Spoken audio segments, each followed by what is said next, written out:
Welcome. We have a special session. My name is Rabbi Eric Yaffe. A little less than a year ago, I spoke to the Union Board and told them that while I didn't know if I believed in life after death, I did believe in life before death.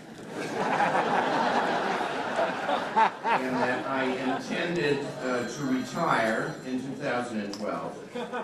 But I admit, I didn't really breathe a sigh of relief until 3 weeks ago when Rabbi Richard Jacobs was nominated by the selection committee to be my successor.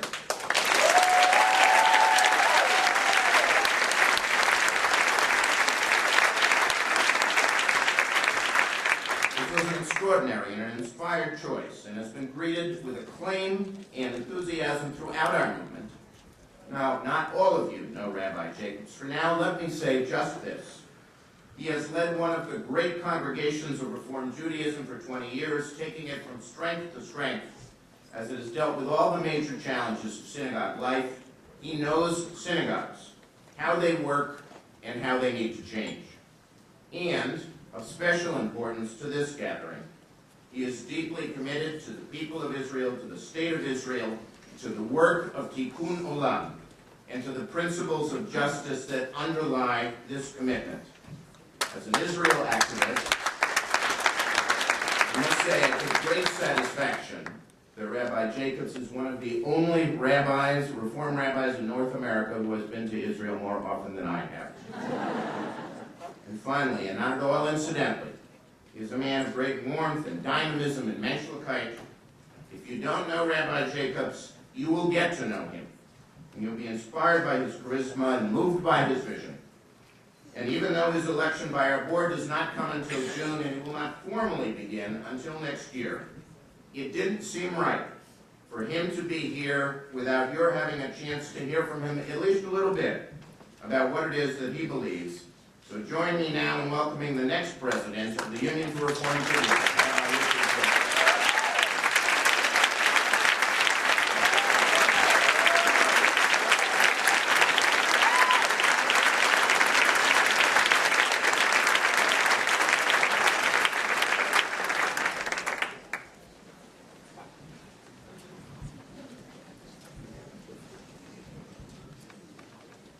Thank you, Eric, for that very warm introduction. I'm praying along with all of us there's a lot of life before death.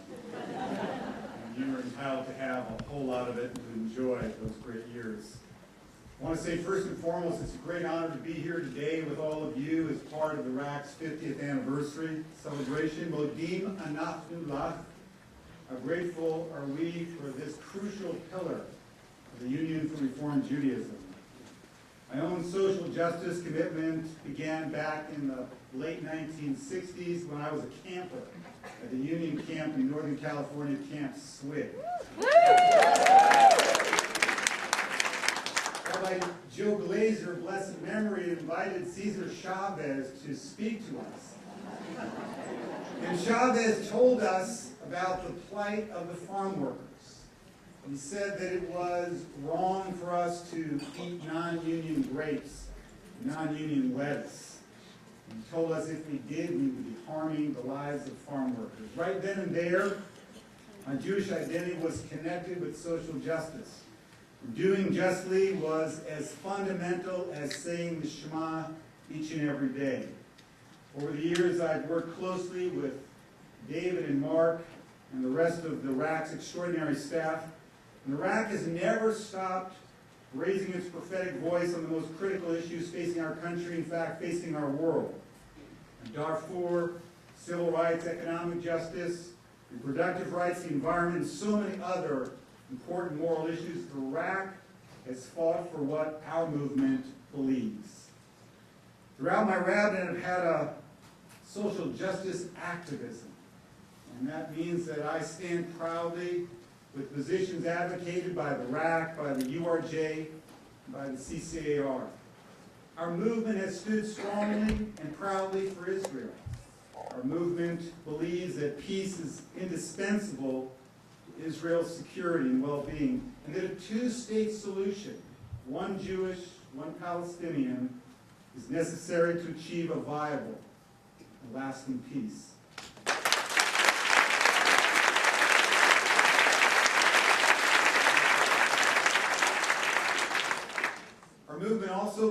that robust foreign assistance to Israel is an important anchor for the peace process, providing Israel with the confidence and assurance needed to move forward with peace negotiations.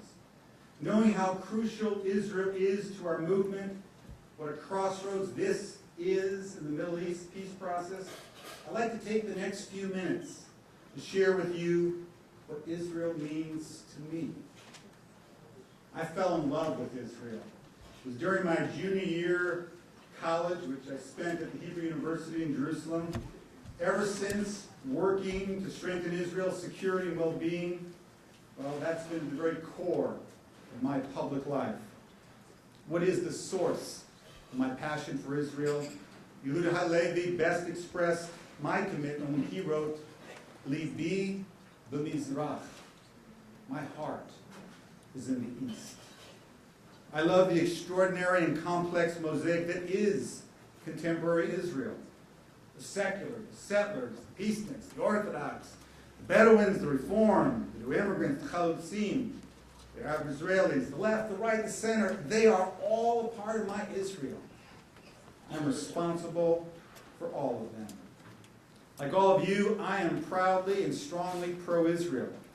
While there are many legitimate ways to express pro-Israel commitments, I believe all must uphold Israel as a Jewish and democratic state.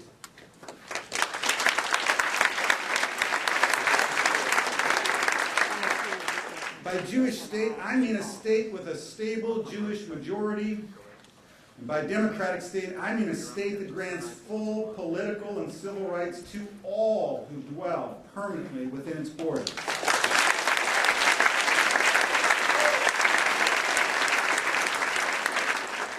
Now, being pro-Israel means always standing in solidarity with Israel. To me, Jewish life cannot be imagined without Israel at its core. Occasional disagreements with Israeli policies are a necessary part of serious engagement with our Jewish state. And our love for Israel is not dependent on who is prime minister or on what issues are before the Knesset or the chief rabbi. Daniel Pipes, an academic known for his hardline Middle East views, had it right when he said recently that anyone concerned about the security and welfare of Israel is in the pro-Israel camp. When it comes to my strong support of a two-state solution, I stand with all of the current and recent Israeli and American administrations and with the great majority of American Jews. Let's be clear, the stakes are very high. There are plenty of people around the world who question Israel's very right to exist. Now, those same people do not question Sudan's right to exist, even though their president has been charged with genocide, but they do the democratic state of Israel's. Attempting to delegitimize Israel on too many college campuses and throughout much of Europe, critics try to portray Israel as though it is some apartheid-like state. It is an absurd assertion. Anyone who knows what apartheid was and who knows Israel today is well aware of that. Critics cite assessments like the Goldstone Report to justify such contentions. When it was first issued, I publicly challenged its fatal flaws. The Goldstone Report states that Israeli armed forces carried out direct, intentional strikes against civilians. Now, it's a contention, as you know, that Goldstone has now retracted, but the damage has been done, and we're going to spend years trying to repair the harm that that report has caused. Rabbi Eric Yaffe excoriated Richard Goldstein, and the biased report that he authored at the first J Street conference, some booed Rabbi Yaffe. Rabbi Yaffe was unfazed and went on to say, anyone who supports a peaceful two-state solution must consider the role of Hamas in destroying such a prospect. And yet, quite astonishingly, nothing of this is discussed in the Goldstone Report. I applaud Rabbi Yaffe's independent and clear voice in this and other crucial issues.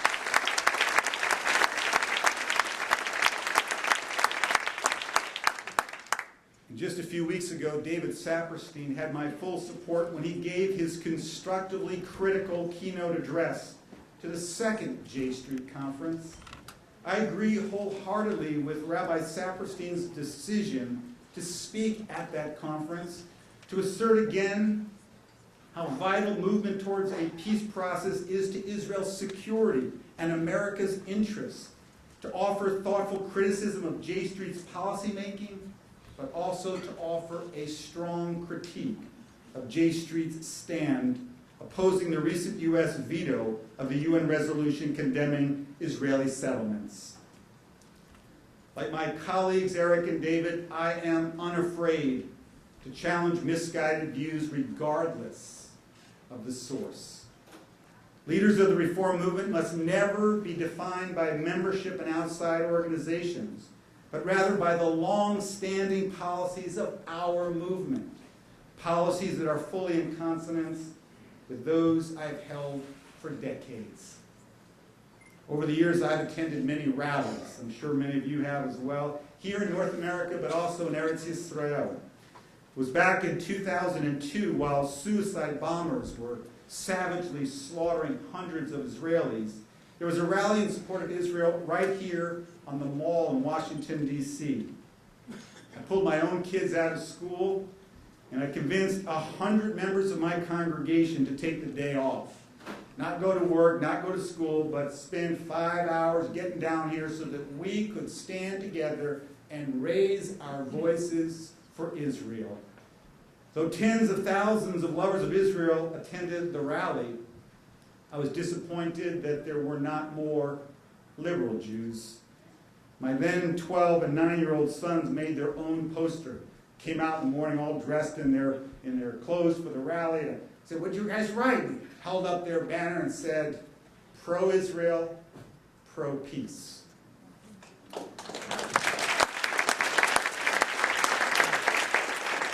If you were there, you remember that the sun was scorching hot, and I was thankful that my wife made me take some sunscreen with me. And as I looked over, there was a man standing near to us. He had a long black beard and black coat. He was wearing a hat that said, "Hebron forever." Well, I looked at his cheeks. He was getting a really serious sunburn. So I took out my sunscreen. I passed it over to him. But he hesitated, seemingly questioning whether he could trust our help when he saw the signs that my boys were holding. Thankfully, reason prevailed. Now, the many speakers at the rally all had strong pro-Israel messages. The speakers included fundamentalist Christian leaders, members of Congress, and mostly right-wing Israelis. Finally, the Deputy Secretary of Defense, Paul Wolfowitz, gave a very pro-Israel speech, but when he went on to say that we should not ignore the suffering of innocent Palestinians in the conflict, he was booed. At that moment, I lost just a portion of the solidarity that I'd been feeling until that moment. Why couldn't a strong pro-Israel rally tolerate a balanced statement by this well-respected pro-Israel hawk, who was one of the highest-ranking Jews in the Bush administration? In times of crisis, it is not uncommon for lovers of Israel to close in tight around a narrow slice of the community, but Israel is not served by such a narrow tent. I also believe that Israel's security and well-being require that Israel must become a more tolerant and pluralistic society.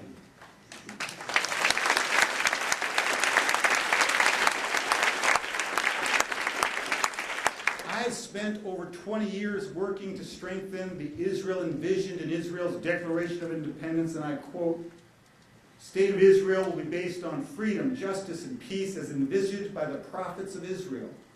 It will ensure complete equality of social and political rights to all its inhabitants, irrespective of religion, race, or sex. It will guarantee freedom of religion, conscience, language, education, and culture. Working to fulfill those commitments should be central to every responsible pro-Israel activist Working for the rights of Israeli Arabs makes Israel more secure. Working for the rights of Russian-speaking immigrants to convert to Judaism without coercing them to ultra-Orthodoxy makes Israel a home for all Jews.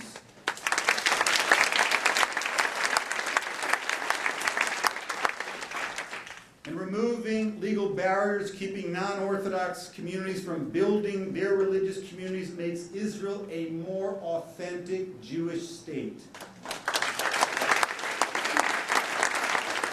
Consider the case of Yossi Fackenheim, the son of the late Jewish philosopher and Holocaust survivor Emil Fackenheim, who was converted at age 2 before an Orthodox Beit Din in Montreal. At age 29, he was told by the Jerusalem Rabbinical Court that he's not Jewish because he does not strictly observe the mitzvot. If this is how people with Orthodox conversions in Israel are treated, you can only imagine what happens to Reform and conservative converts. This week, our congregation, like many of yours, will hold many events to celebrate Yom HaAtzmaut. On Erev Shabbat, as we have for the past years, we will host 5 IDF officers who will share their diverse backgrounds and services in defense of Israel. Last year, our teams were privileged to host 25 elite IDF commanders. Following Operation Cast Lead, it is critically important for these remarkable young soldiers to know that we in America are with them. I know firsthand as a senior rabbinic fellow of the Shalom Hartman Institute the kind of ethics training these officers receive because they are taught by many of the same scholars with whom I studied. As I stand with the IDF soldiers this Friday night, I will let them know that my congregation stands in solidarity with them. We admire their courage, we support their abiding efforts to make Israel secure, and I am confident that the IDF always aspires to conduct itself according to the highest ethical standards. There will always be lapses and errors in judgment, especially in the new unprecedented ways of war confronting Israel. But I believe no other fighting force has more ethical rigor than the Israel Defense Forces. Aleinu, friends, it's up to all of us. It's up to us to foster a deep love for and engagement with Israel among Reformed Jews of North America, young and old. We need Israel, and Israel needs us. Israel is not a vaccine against assimilation, but it can be an inspiring source of Jewish creativity and identity. Israel is not only a bundle of issues and challenges, rather it is our dynamic, complex, and inspiring Jewish homeland. Stephen Cohn and Ari Kelman, in their study of attachments to Israel by generations, found that 80% of Jews over age 65 said caring about Israel is an important part of being Jewish. But that percentage begins to drop as you move to the younger generations. Only 60% of young Jews under 35 believe caring about Israel is a key part of their Jewish identity. I take that downward graph as a challenge, not a conclusion.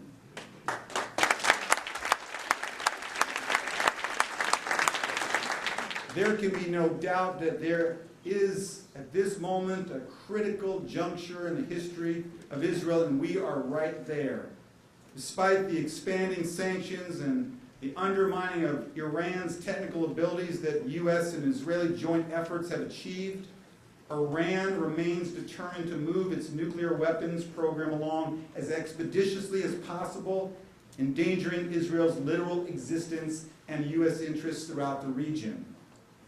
The UN and around the world, Israel's enemies have launched an offensive of economic attacks aimed at weakening and delegitimizing Israel. It is taking hold in anti-Israel strongholds on and off campuses in Europe and in North America.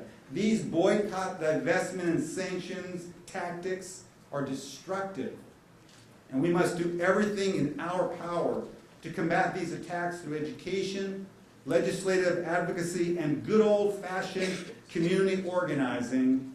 The RAC and ARTSA have played a key role in these efforts, but all of us, we've got to do our part. I know we're going to count on each other to get this done. With all these menacing existential threats to Israel, we need more vigorous, thoughtful debate regarding Israel and the complex questions of how to best respond to these challenges. One key theme through all of my observations this morning is that we need the pro-Israel tent to be as large as possible. Leaders of the congregational world, we know this well, for the diverse views held within our congregations mirror the community at large. The pro-Israel community must reach from the IDF veteran fighting for peace on the college campus, to the AIPAC activists lobbying members of Congress, to the human rights activists protesting unlawful seizure of Arab homes in Jerusalem, to the fifth grader planting J&F trees in Modin, to those who oppose the conversion bill by sending emails to the Prime Minister, to those who can't wait to dismantle the settlements, to those who show up for pro-Israel rallies at the UN. A very important part of my leadership as the URJ president will be to help all of our congregations, all of our URJ congregations become Ohavei Tzion, lovers of Israel.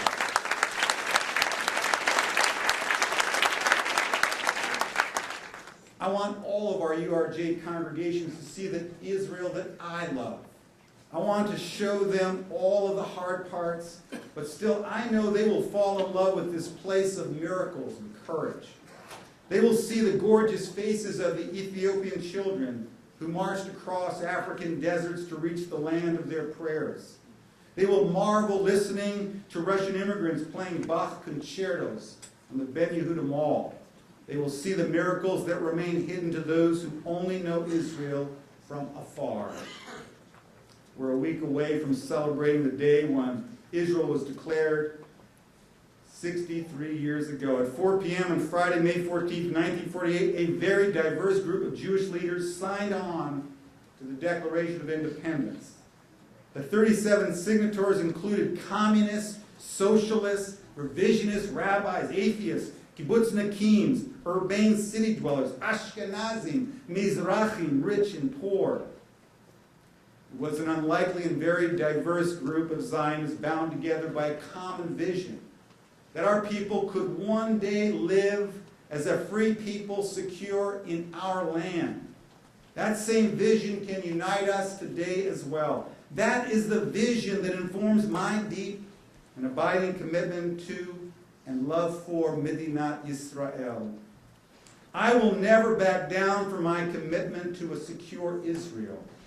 I will never stop fighting for an Israel that grants all of its citizens, Arabs and Jews, fundamental human rights.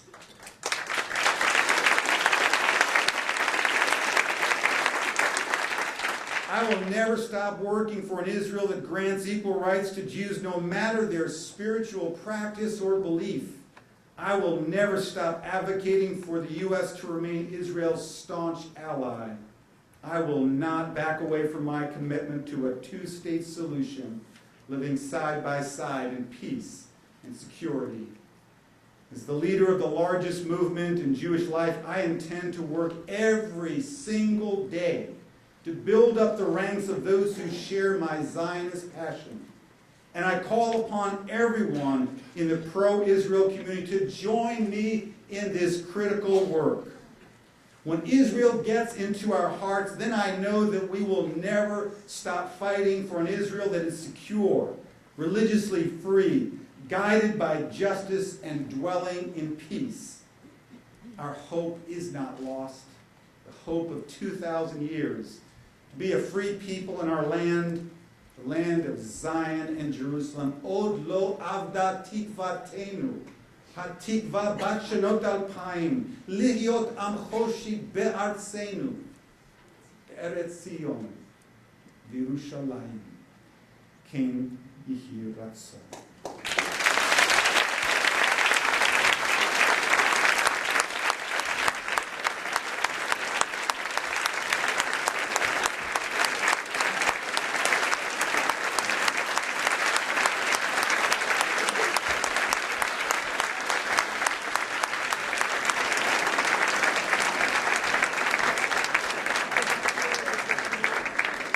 Folks, we have 1 minute of explanatory announcements to how lunch is going to work. And to explain that to you, it is really my pleasure, again, to call on Rabbi Michael Nemeth. Michael, as you know, runs all of our educational seminars and did such a wonderful job in terms of the Dvar Torah.